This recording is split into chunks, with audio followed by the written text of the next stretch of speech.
Hello, Broken Arrow. This is City Council Rewind for the meetings on Tuesday, May 6, 2025. I am Aaron McCulloch, the Director of Communications for the City of Broken Arrow, and this is Mayor Deborah Wimpy. Mayor, thank you for taking the time to be with us today for City Council Rewind. Yes, absolutely. You had a busy night last night. A long one, yeah. I think we had over 90 items or something like that. Yeah. I mean, it was impressive. A lot of good business going on. So we'll talk about a few of those things. One of the things that we wanted to bring up, it was on the consent agenda item. These items the consent items don't get a lot of play. It's typically kind of a bulk approval. But there was one. Let me touch on that as well, because I think sometimes if you don't understand all these items and they don't go over them, there are a lot of times they're preview items or they're already been looked at. They're given to us ahead of time and we can ask questions on them. So those are the items that are just on that, like we can do a quick approval and motion to approve and move on. So that's a great explanation. I appreciate you bringing that up because those it can are be a important lot. items. But if you had to go through every one of them, I think that meeting would still be going on right now. It would, yes.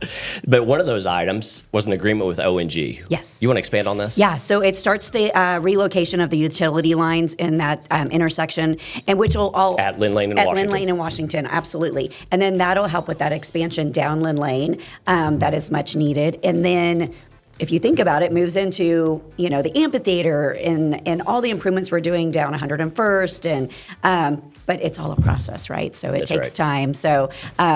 People want it and we need it, and then it's going to be a little frustrating once it gets kicked off, but it'll be well received once it's done. So that's right. It'll be a little inconvenient. Yep, always is. It may not be so inconvenient when ONG is out there moving their utility lines. There'll probably be just a little bit, but that is that first phase. We've got that 2 miles that voters approved to improve between Houston and New Orleans.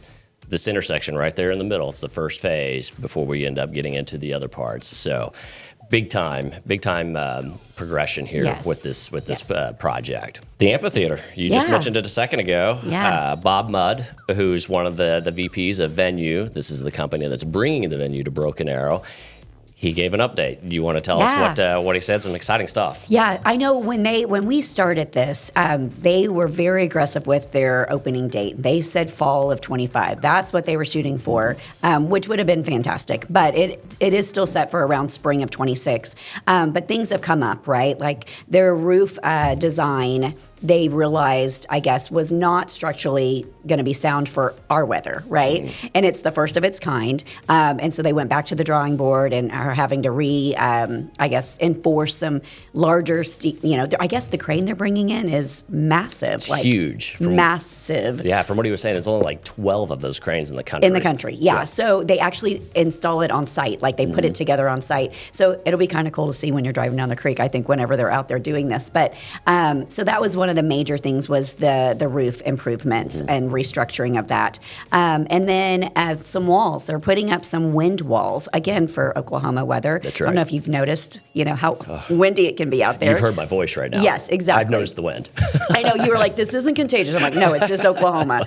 But those walls will be not only for sound mitigation and wind protection, but then they can also utilize them for video walls as well. That's right. So that'll be really cool, to have that in place as well. And then, what was it? Heated seats. I think there's something with some heat components. Geothermal type Yeah, things. those walls will, it raises or lowers it by 30 degrees with the temperature. So that's really cool. It's just been really neat watching them.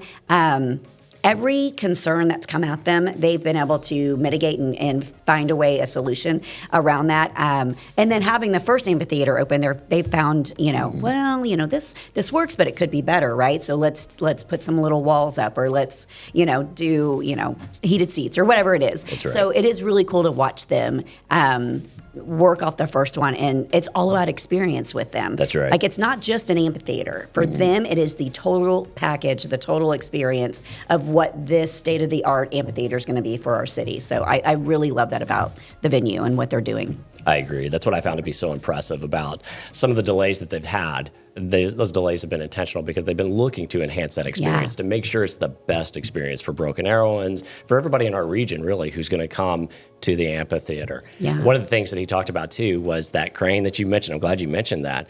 That crane is the reason why there hasn't been a whole lot of work going on out on site. Oh, yeah. Yep. And the reason being is that crane is so big, they need that entire bowl. So they couldn't do anything in there until they got that crane there. out. That's right. To put those beams up on top. And so hopefully that allays some concerns that folks had when they're driving by and they see that things haven't moved much. Well, that's the reason why. They've been waiting for the manufacturing of those beams and then for that crane to come in and put over. Yeah, and then think about the investment increase that they've made. It was originally around $78 million, and now it's over 100, like $106 million. I think they've now invested into this project. So pretty impressive, their investment in our city. So I agree. His full presentation is on the city website too. Yes. So if folks want to be able to take a look at that and watch that, you'll be able to see everything that he talked about and the progress there. Hackberry Market. Yeah. What is this? You all created a TIF last night. Number 6. Tax Increment Finance District. Yes. And I know there's some people have the concerns about what a TIF is. Our municipalities run on sales tax revenue. We don't have a lot of tools in our toolbox to create development and economic growth in our city. So creating TIFs is one of our resources, which has been very successful in the city of Broken Arrow. This is number 6. Yeah. And so far, each one we've had has been successful. This is sales tax only. We will use 2 cents out of the 3.5, I believe it is, that we have. That we receive from sales tax, we will use to pay back that sales tax revenue. So doesn't have the schools involved, it's sales tax only. We had the public hearing last night, and we're moving forward with creating that. So that's going to be over there at Aspen and Tucson. Yes. Just on the south side of the Creek Turnpike, almost kind of, not necessarily married to Aspen Ridge, but it almost feels like an extension of Aspen Ridge. Yeah. And bringing more of that economic development, more options to folks in South Broken Arrow. Absolutely. Can't make any announcements right now. No, but you won't be going to Bixby for much longer. That's the goal. We want to keep people in our city back to that sales tax revenue. That's right. That's right. There were about 100 other items on the agendas, and for more information, you can go to the city website and click on Agendas and Minutes in the Government section. Click on the date range drop-down list and then select the governing body. Find the meeting date of your choice and select the meeting details. All right, that's it for this edition of City Council Rewind. Mayor, any last words? Well, I think we forgot to talk about the youth city council's big idea. That's right.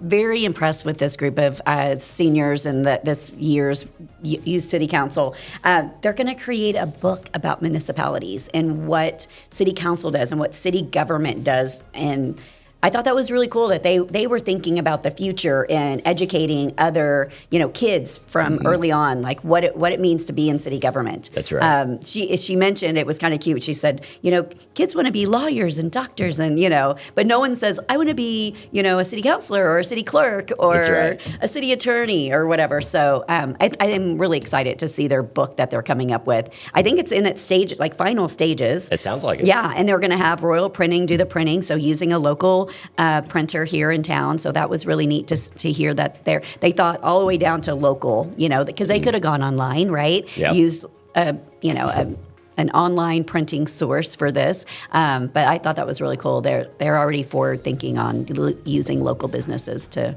create this big idea for our city. So yeah, I think she said it's going to be a coloring book that they're going to take around and distribute to the schools here in the city so that kids have an understanding, right? Yeah, and they actually went to the different offices in the city hall, and so they took pictures and are going to use that to create the illustrations in the book. So that was really neat. That's very cool. I didn't know that. I hope it has a female mayor. It has to, right? It has to, right? I mean, it'd be only right. Right, exactly. Well, if there's nothing else, thank you again for your time, Mayor. We appreciate it. And we'll see you around Broken Arrow, the city where opportunity lives. Thank you for watching.